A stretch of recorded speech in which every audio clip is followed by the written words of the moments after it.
Welcome back to the Now Morning Show, just shy of 15 minutes to the hour of 7 o'clock, and it's time for a conversation we look forward to every single Monday, speaking about the brand new artist who's going to be on set as our collaboration with the Art Society of Trinidad and Tobago continues. This morning, we're with Suriya Genesis Romain, an artist who has brought some really great, colorful pieces to our set. Good morning, Suriya. Good morning. How are you? I'm good. Thanks for asking. Thank you for joining us. It's a pleasure to have you here this morning. Pleasure to be here. And it's such an interesting concept behind the work that you have, but also about your story as well, because your genesis is something a little bit different, as of course all journeys are unique. Can you walk us through a little bit of your journey and how come you're here with us today?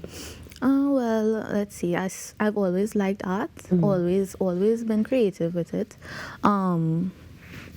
I didn't even do art in school, actually. I didn't choose it as a subject in Form 3. That's a lot of people ask me that I didn't choose it. Because it's only recently I looked at art as something I could pursue seriously. Okay.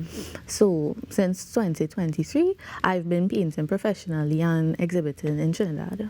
Was it a case of you made the intentional choice in 2023 that you were going to start, or was there maybe like small steps that drew you towards Yeah, this? it started small.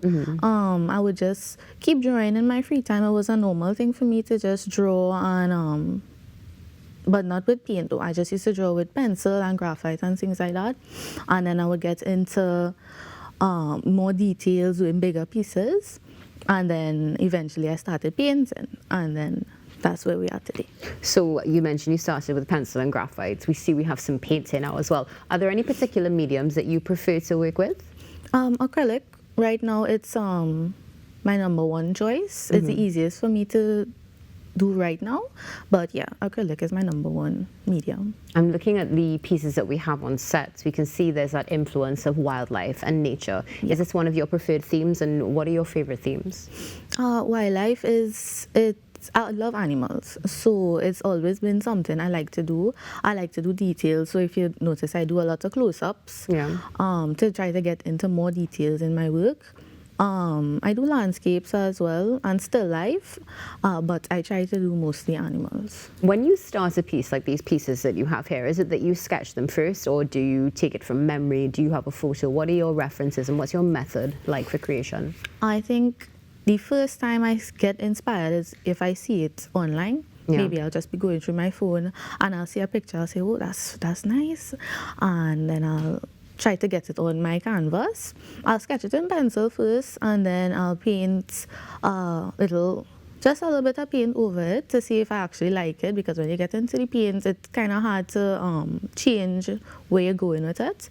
And yeah, I'll just continue from there. It's interesting. It sounds like from what you're saying, you have a very methodical process when it comes to creating your work. What about that creative license to go out and beyond of, let's say, color outside of the lines, for want of a better expression? Is that something that you work with in your art, or is it a moment by moment basis?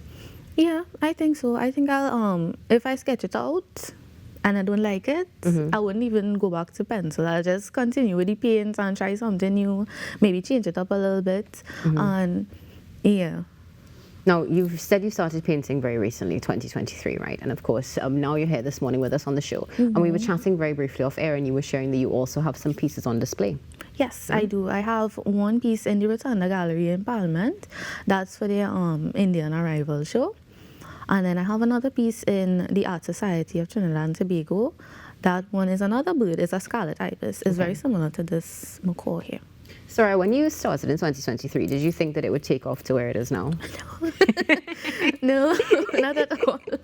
But it's beautiful to see, because obviously you have a talent, you're gifted, Thank you. And you invest that time and effort, of course. And it's also fascinating as well, because many times when we hear about artists, everybody says, well, when I was 2, I was drawing, I was doing this. So even when you were a child, there wasn't that draw to the arts in any way whatsoever? It was just something I like to do. It was never something, I'd say, well, mommy, I want to do this for the rest of my life, It was never that. It's just something I enjoyed doing, and it just kept growing into something. I was like, I could do something out of this, Well, you definitely have. So let's start with the artwork on set. We're going to start with the one that is next to me. This one is so cute. It's called Something Scratching. Yes. Walk us through the creation of this piece, Suriya. The piece itself, The macaw itself was inspired by just photography from local photographers in Trinidad.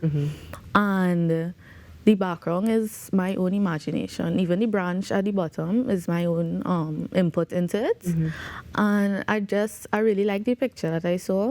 I thought the colors were really nice, and it was one of my first pieces doing that many details. And I thought it would be fun to do, and it turned out.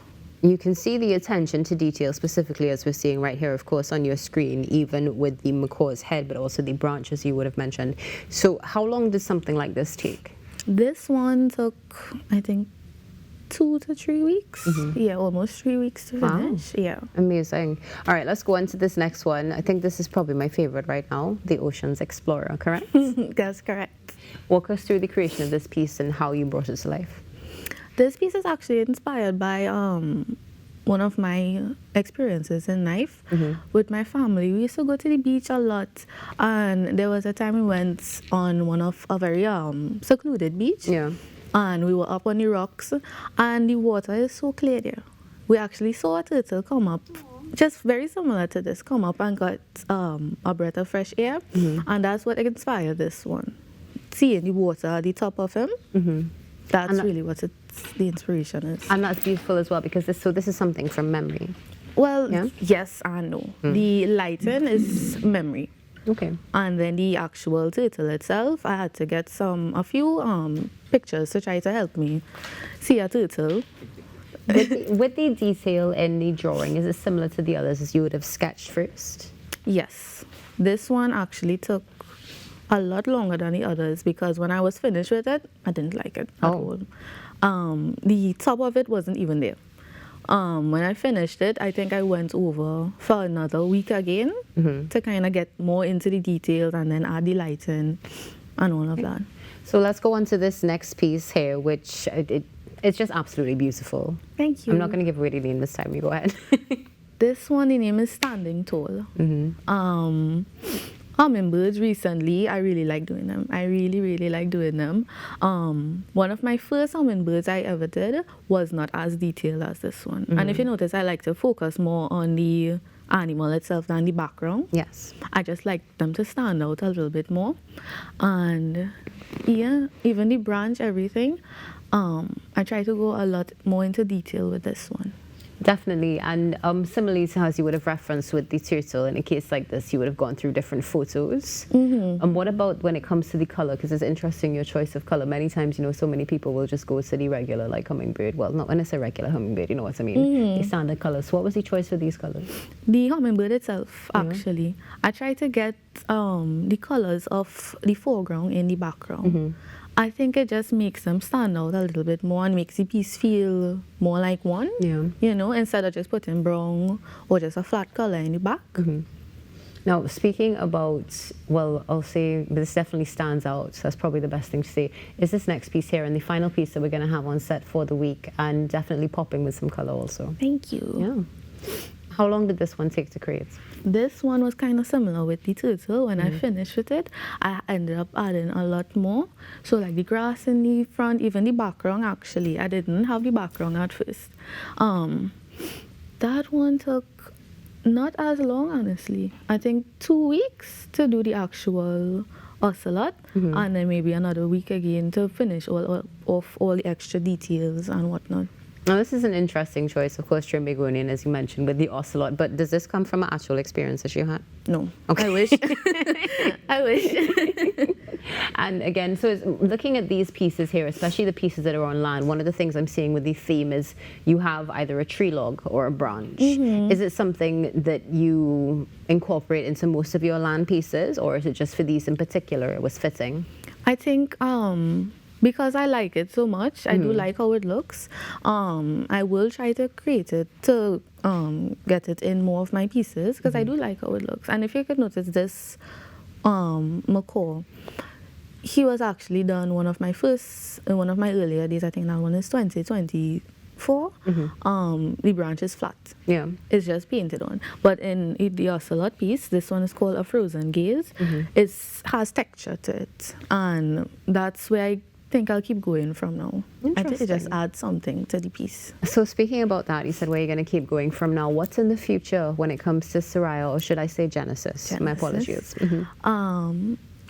I think I'm getting good with the animals, so I'll move on to another genre. So landscapes, recently I've tried doing those. As I said, still life. Those are done in oil paintings too. Wonderful. And before we close our conversation, where can we find you on social media? I'm on TikTok and Instagram at Suriya Genesis. Wonderful. Well, thank you so much for joining us this morning. Thank you for having me. Thank you for loaning us this wonderful artwork for the week. We're definitely going to be enjoying it. You're welcome. Looking forward to seeing more from you. Suriya Genesis Romain, artist, with us this morning and with us all week. Some incredible artwork. Stay tuned. The TTPS is coming up right after this break.